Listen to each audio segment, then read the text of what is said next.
여러분 기쁜 새해를 맞이하셨습니까?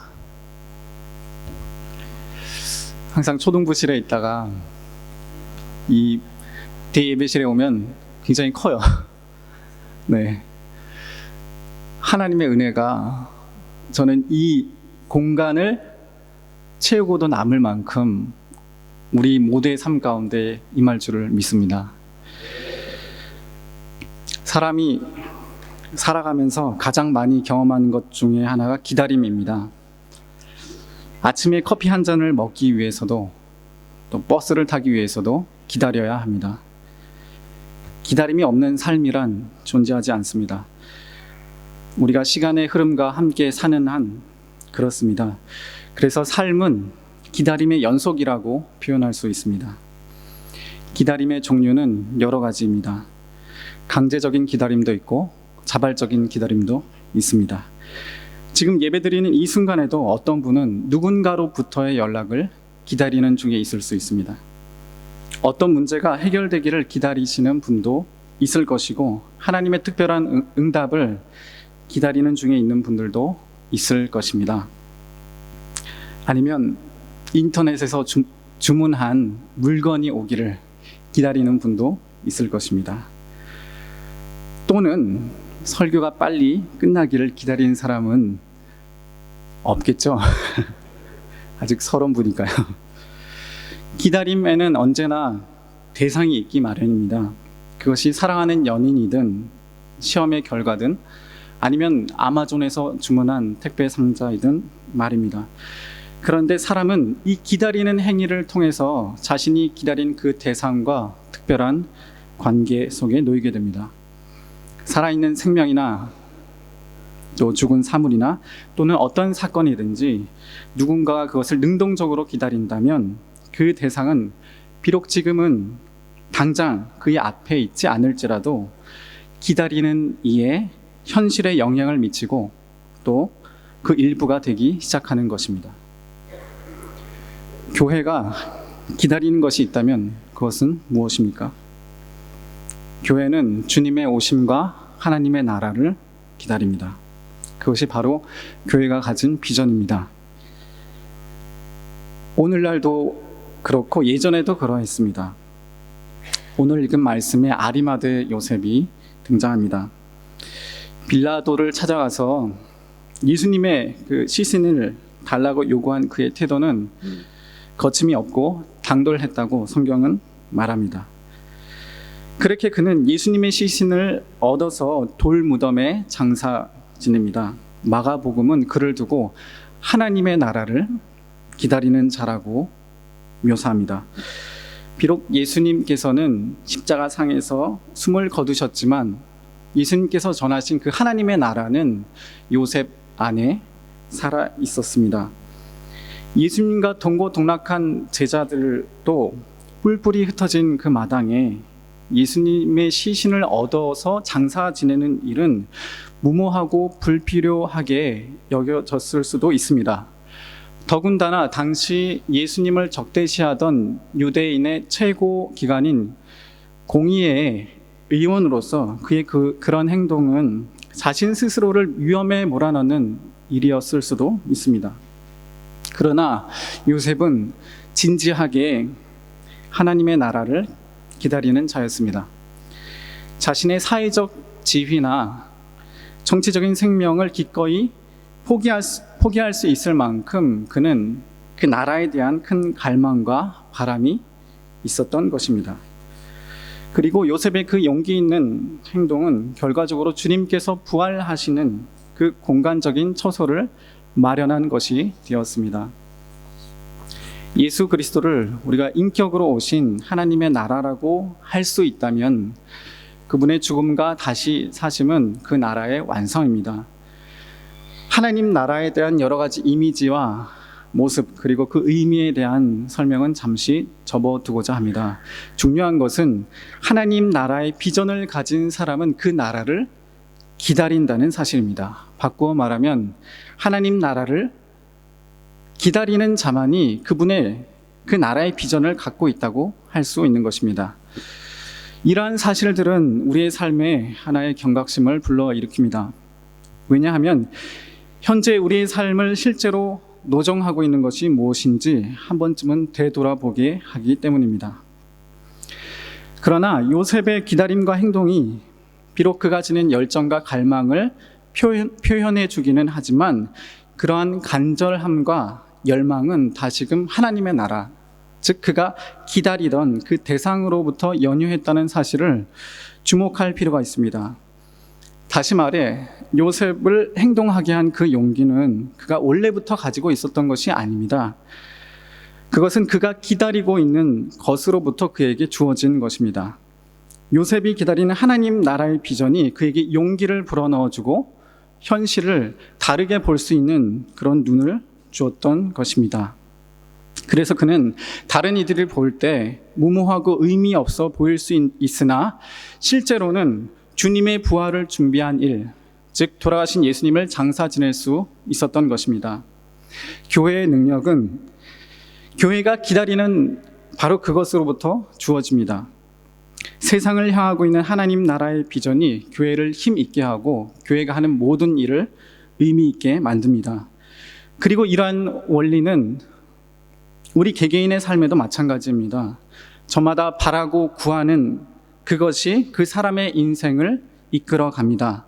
만약에 우리가 하나님 나라를 기다린다면 그 나라의 능력이 우리의 삶 가운데 침투해 들어오는 것입니다. 문화사회학적으로 볼 때 인간은 먼저 기다릴 수 있는 존재라고 합니다. 단순히 작용과 반작용을 통해 반응하는 여타 동물과는 달리 사람은 자신이 목적한 바를 이루기 위해서 단기적이든 장기적이든 기다릴 수 있는 능력을 가지고 있습니다. 또한 인간은 기다려야 하는 존재라고 합니다. 기다림이라는 행위 없이 사회는 제대로 구성되거나 작동되지 않습니다. 사회를 유지하는 질서는 그 구성원에게 기다림을 요구합니다. 단적인 예로 보행자와 차량이 기다림을 준수하지 않는다면 교통 질서는 엉망이 될 것입니다. 시대 인식에 있어서 그리스도인은 현재 흐르고 있는 이 시간이 이미 오신 예수님과 다시 오실 예수님 사이에 놓여 있다는 사실을 의식하고 있는 사람들입니다. 이미 오심과 다시 오심 사이에 요구되고 있는 것은 기다림입니다. 만약 우리가 하나님께서 허락하신 시간 속에서 기다림을 요구받는다면 우리는 이미 그분의 질서 속에 부름을 받고 있는 것입니다. 그리고 그 기다림 안에서 우리는 실제로 그분의 질서 안에 들어가게 됩니다. 믿음이란 바로 이 기다림의 능력입니다. 성경은 마지막 때에 오셔서 모든 것을 새롭게 하실 하나님에 대한 기다림의 외침으로 마치고 있습니다. 이 모든 계시를 증언하시는 분이 이렇게 말씀하셨습니다. 그렇다, 내가 곧 가겠다. 아멘 오십시오, 주 예수님. 그러나 구약의 선지자 그리고 신약의 사도들이 역사의 마지막에 일어날 심판의 성취만을 기다린 것은 아닙니다. 그들은 바로 그러한 종말을 가지고 오시는 하나님을 기다리고 또 바랬습니다. 시편 130편은 하나님 그분을 갈망하는 기다림을 그리고 있습니다. 내가 주님을 기다린다. 내 영혼이 주님을 기다리며 내가 주님의 말씀만을 바란다. 내 영혼이 주님을 기다림이 파수꾼이 아침을 기다림보다 더 간절하다. 진실로 파수꾼이 아침을 기다림보다 더 간절하다. 인간이 하나님을 기다린다고 할 때 거기엔 물론 시간적인 의미가 있지만 그것은 무엇보다도 하나님에 대한 태도, 즉 내면의 중심과 관련되어 있는 것이 있다고 할 수 있습니다. 신학자 폴 틸리 박사는 기다림이란 가지고 있지 않으면서 동시에 가지고 있는 것을 의미한다고 말했습니다. 무언가를 기다려야 한다면 그것을 갖지 못하는 것입니다. 그에 따르면 인간이 하나님에 대해서 갖는 혹은 가져야 하는 조건은 가지지 못함, 알지 못함, 파악하지 못함입니다. 이러한 말들이 기다림, 하나님을 기다린다는 그 말 속에 함축되어 있습니다. 저는 제가 하나님을 이미 갖고 있기 때문에 그분을 기다릴 필요 없이 단지 저의 경험과 생각 안에 머물러 있었던 때를 돌아봅니다. 이러한 경우 참 하나님의 능력은 주어지지 않습니다. 이는 그 능력을 주신 하나님에 대한 기다림이 결여되어 있기 때문에 그렇습니다. 하박국 선지자는 외칩니다. 내가 초소 위에 올라가서 서겠다. 망대 위에 올라가서 나의 자리를 지키겠다. 주님께서 나에게 무엇이라고 말씀하실지 기다려 보겠다. 내가 호소한 것에 대해서 주님께서 어떻게 대답하실지를 기다려 보겠다. 선지자들과 사도들은 하나님을 갖지 못했습니다. 그들은 하나님을 기다렸던 것입니다. 옛날 사람들은 돌이나 나무를 깎아서 우상을 만들었습니다. 그리고 그것을 신으로 삼아 섬겼습니다. 예레미야나 이사야는 이런 이방인들의 모습을 조롱합니다. 돌과 나무를 다듬어서 하나님의 자리에 두는 것은 우스꽝스러운 일입니다. 그러나 우상 숭배는 창조주이신 하나님을 피조물의 형태로 깎아내리는 모든 경우에 해당됩니다. 빌립보서의 말씀과 같이 탐심은 곧 우상 숭배입니다. 우상을 숭배하는 마음 속에는 깊은 욕심이 자리 잡고 있습니다. 그 욕망은 아주 커서 어리석게도 하나님까지 가지려고 하는 것입니다. 우상 숭배 속에서 하나님은 사람들에게 철저히 파악되고 다 알려진 것이고 소유됩니다. 그러나 하나님이 어떻게 사람에 의해서 소유될 수 있겠습니까? 하나님은 사람이 소유하고 파악할 수 있는 가지가지의 사물이나 물건이 아니십니다. 심지어 사람과 사람의 관계 속에서도 기다림이 필요합니다. 사람의 가장 친밀한 그 사귐에서조차 가지지 못함, 모름, 다 파악하지 못함의 요소가 있습니다. 우리가 살아갈 때 어떤 관계의 종말이라는 것은 어쩌면 상대방을 너무 빨리 파악할 때 일어납니다. 다 알았기 때문에 더 이상 알 필요가 없고, 그래서 그 이상의 새로움을 기다릴 필요가 없는, 기대할 필요가 없는 그런 사람과의 관계는 이미 그 생명을 다한 것입니다. 그러나 어떤 개인의 일생을 우리가 어떻게 다 파악하고 판단해서 전부 알았다고 할 수 있을까요? 방문객이라는 시의 일부를 읽어드립니다. 사람이 운다는 건 실은 어마어마한 일이다. 그는 그의 과거와 현재와 그리고 그의 미래와 함께 오기 때문이다. 한 사람의 일생이 오기 때문이다. 부서지기 쉬운, 그래서 부서지기도 했을 그 마음이 오는 것이다. 본래 우리 중 어떤 누구도 다른 이에게 다 알려지는 법은 없습니다. 사람이 각자 지니고 있는 그 삶의 무게는 본인조차도 다 측량할 수 없습니다. 이와 같이 나 아닌 다른 이의 삶도 단 몇 분, 단 몇 시간, 며칠 만에 다 파악되고 인식되어서 내가 그 사람을 다 알았다고 말할 수 없는 것입니다. 설령 상대방의 과거에 대해서 그 과거가 내 앞에 샅샅이 알려졌다 해도 그의 미래가 새롭게 다가오고 있는 것입니다. 그러므로 사람 앞에서도 여전히 새로운 기대와 기다림이 필요합니다. 더 나아가 그 영원의 세월 속에 계시는 하나님께서는 무한히 감추어 계시고 영원히 자유로우신 분이십니다. 그분은 도저히 측량할 수 없는 분이시기 때문에 근본적으로 사람은 그분 앞에서 기다리지 않으면 안 되는 것입니다. 하나님께서는 우리가 그분을 가지지 못하는 동안에만 참 하나님이 우리에게 되시는 것입니다. 그런데 기다림이란 비록 가지고 있지 않음을 의미하지만 그것은 또한 동시에 가지고 있음을 의미하기도 한다고 틸리 박사는 말합니다. 우리가 무언가를 기다린다는 것은 보기에 따라서는 우리들이 이미 그것을 가지고 있다는 것을 가리키고 있습니다. 더 정확히 말하면 우리는 우리가 기다리는 그것에 사로잡혀 있습니다. 기다림이란 아직은 현실이 되어 있지 못한 것을 예측하는 것입니다.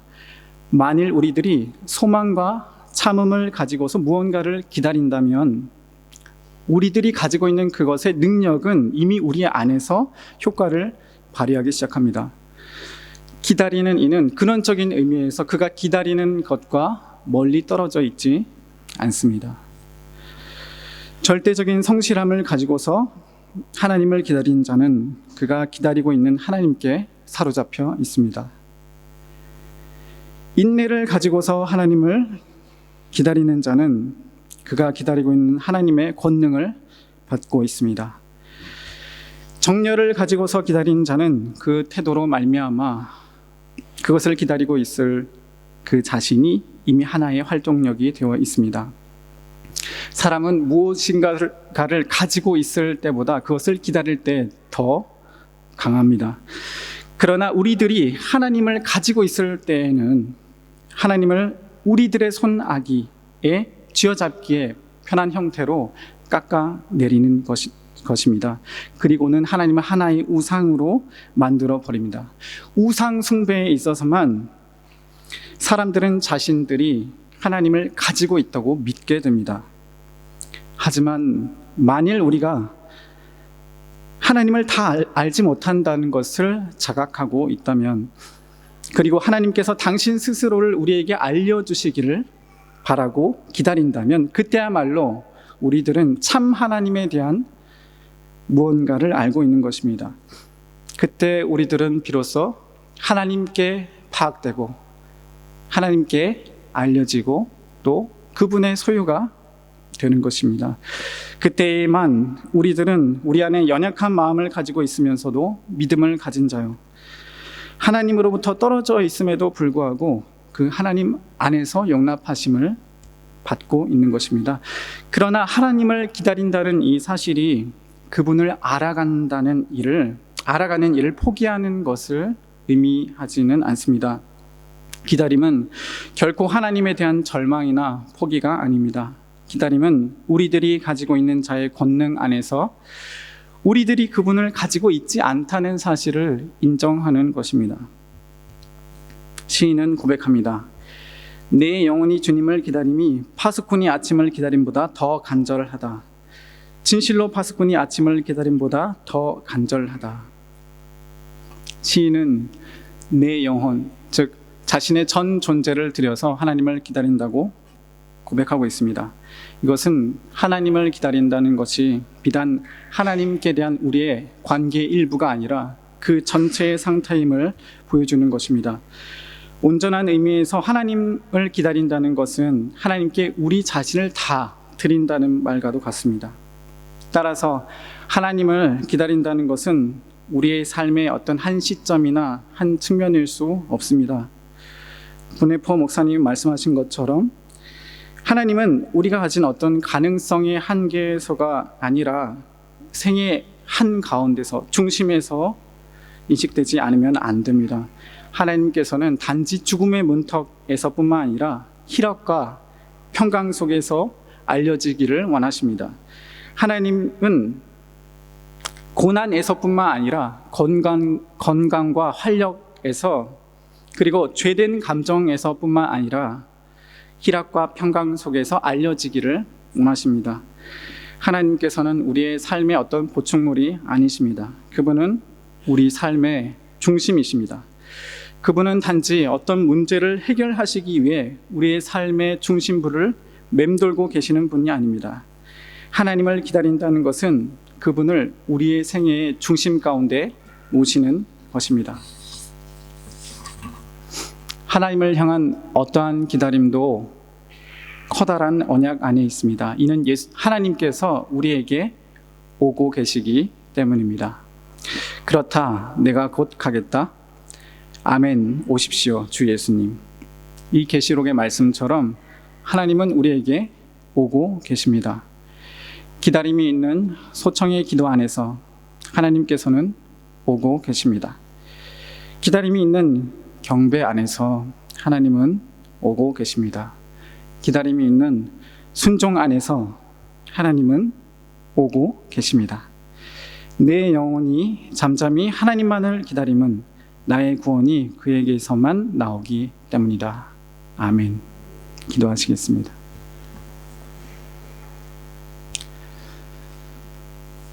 만물을 창조하시고 우리에게 영원한 생명을 주신 하나님, 우리가 하나님 앞에 설 때에 언제나 하나님을 기다리는 그러한 중심과 태도로 설 수 있게 하여 주시옵소서. 우리의 삶 가운데 간절함으로 하나님을 기다리게 하시고 인내로 하나님을 기다리게 하옵소서. 감사합니다. 예수님의 이름으로 기도합니다. 아멘.